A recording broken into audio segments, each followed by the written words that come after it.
Welcome to foundation classes students. आज हम एक नया टॉपिक शुरू कर रहे हैं, कम्युनिकेबल डिजीज़। और आपको बता दें, कम्युनिकेबल डिजीज़ वो डिजीज़ होती हैं जो एक पर्सन से दूसरे पर्सन में ट्रांसफ़र हो जाए।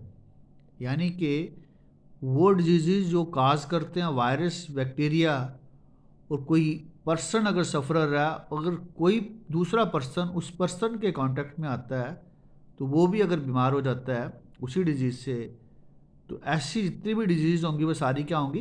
कम्युनिकेबल डिजीज़ है।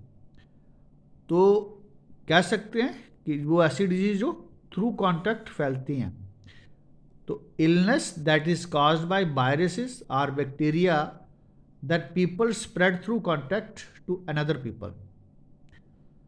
कहने का मतलब है कि ऐसे वायरल या बैक्टीरियल डिसऑर्डर्स हैं जो एक बंदे से दूसरे बंदे में चले जाएं, ऐसे डिसऑर्डर्स को बोलेंगे हम कम्युनिकेबल डिजीज़। द कॉन्टैक्ट कैसा होगा? अगर हम किसी बंदे ने कोई सरफेस को कंटेमिनेट किया और कोई दूसरा पर्सन उस सरफेस को आगे उस सरफेस के कांटेक्ट में आ जाएगा तो वो भी इन्फेक्टेड हो जाएगा और वो भी बीमार हो जाएगा। या उसके बॉडी फ्लूइड के कांटेक्ट में आ जाएगा, या ब्लड प्रोडक्ट के, या insect bite, or through air, जिसे हम बोलेंगे ड्रॉपलेट इन्फेक्शंस। यानी कि illness that is caused by virus, bacteria that people spread through contact to another people. The contact may be contaminated surfaces, body fluids, blood products, insect bite, or through air. There are many communicable disease, बड़ी सारी communicable disease हैं जिनमें से कुछ हैं जैसे influenza, mumps, hepatitis B, and nowadays the most prevalent कोविड-19। और आजकल हम लोग पिछले नियर अबाउट 2 साल से एक ऐसे पेंडेमिक से गुजरे हैं जो कोविड-19 है। वो भी एक क्या है? कम्युनिकेबल डिजीज है। इट कैन बी, अब हम कोविड-19 को कंट्रोल कर सकते हैं। It can be controlled by taking vaccination against कोविड-19 and by following proper covid appropriate behaviour such as social distancing, wearing mask and use of sanitiser. और इसके अलावा हमें ऐसी सभी जगहों को अवॉइड करना चाहिए जहाँ पे हमारा जाना इतना ज़रूरी नहीं है, क्राउडेड प्लेसेस में। तो हम कह सकते हैं कि अब कोविड-19 को हम कंट्रोल कर सकते हैं बाय अप्रोप्रिएट बिहेवियर से, सोशल डिस्टेंसिंग से, बियरिंग मास्क और यूज ऑफ सैनिटाइजर। इसके अलावा अगर यही हमने चीज़ें अगर अब जो कुछ डिजीज़ हैं जैसे इन्फ्लुएंजा हो गया, या हम उसमें भी अगर अप्रोप्रिएट बिहेवियर और हमें प्रॉपर नॉलेज हो और हमने उनके अगेंस्ट वैक्सीनेशन ले रखी हो तो हम उन डिजीज़ को भी कंट्रोल कर सकते हैं। तो स्टूडेंट्स, आज हम डिस्कस करेंगे एक ऐसी डिजीज़ जो अभी तो इरेडिकेट हो गई है बट हमें उसके बारे में जानना बड़ा ज़रूरी है। और वो डिजीज़ कौन सी है? उसको बोलेंगे स्मॉल पॉक्स। तो आइए जानते हैं स्मॉल पॉक्स के बारे में।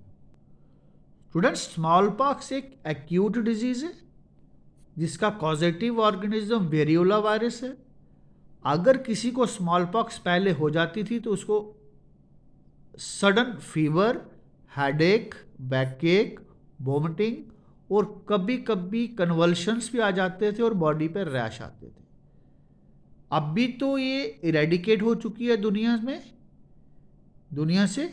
अब जो लास्ट नॉन केस था इंडिया में वो 24 मई 1975 में लास्ट नोन केस था, और 5 जुलाई 1975 को इंडिया ने प्रोक्लेम कर लिया था कि नो लॉन्गर ए स्मॉल पॉक्स एंडेमिक कंट्री। तो अब भी स्मॉल पॉक्स पूरी दुनिया से इरेडिकेट हो चुकी है। अगर हम बात करें तो 8 मई 1980 को जो WHO ने डिक्लेयर कर दिया था eradication of the smallpox from the whole world. अब WHO ने क्या किया उसके बाद 1982 में इसकी जो वैक्सीनेशन थी उसको भी डिसकंटिन्यू कर दिया। क्यों? क्योंकि इसकी वैक्सीनेशन से कुछ कॉम्प्लिकेशंस होने के चांसेस थे, और उन्होंने कहा कि अब जब इरेडिकेट हो चुकी है तो गैर ज़रूरी हो जाएगा वैक्सीनेशन करना। अब उन्हीं लोगों को वैक्सीनेट किया जाता है जो लोग डायरेक्ट कांटेक्ट में आते हैं, जहाँ जो लोग डायरेक्ट कांटेक्ट में आते हैं ऐसी जगहों से जहाँ पे स्मॉल पॉक्स होने के चांसेस, जैसे जहाँ पे वैक्सीनेशंस बनती हैं, या फिर कुछ ऐसे एक्सपेरिमेंट्स होते हैं यहाँ पे वायरस के कांटेक्ट में लोग आ जाते हैं और उनको वैक्सीनेट किया जाता है। लेकिन आम लोगों को स्मॉल पॉक्स के लिए अब वैक्सीनेशन नहीं दी जाती। WHO ने 1982 में इसको डिसकंटिन्यू कर दिया था। तो आई होप सो कि हमने आज जो टॉपिक शुरू किया कम्युनिकेबल डिजीज़ का, उसका कुछ आइडिया मिला आपको। स्मॉल पॉक्स के बारे में पता चला कि वेरियोला वायरस है, अब ये रेडिकेट हो चुकी है, पर हमें इसका वायरस और ये इंडिया का लास्ट नोन केस 5 जुलाई 24 में 1975, और इंडिया ने कब प्रोक्लेम किया था नो लॉन्गर ए स्मॉल पॉक्स एंडेमिक कंट्री, 5 जुलाई 1975, और दुनिया से WHO ने कब डिक्लेयर किया था 8 मई 1980, और वैक्सीनेशन कब स्टॉप की थी 1982 में। तो आई होप सो कि आप मेरे इस छोटे से वीडियो को लाइक करोगे, शेयर करोगे, अगर चैनल पे नए हो तो चैनल को सब्सक्राइब भी करोगे। तो थैंक यू स्टूडेंट्स।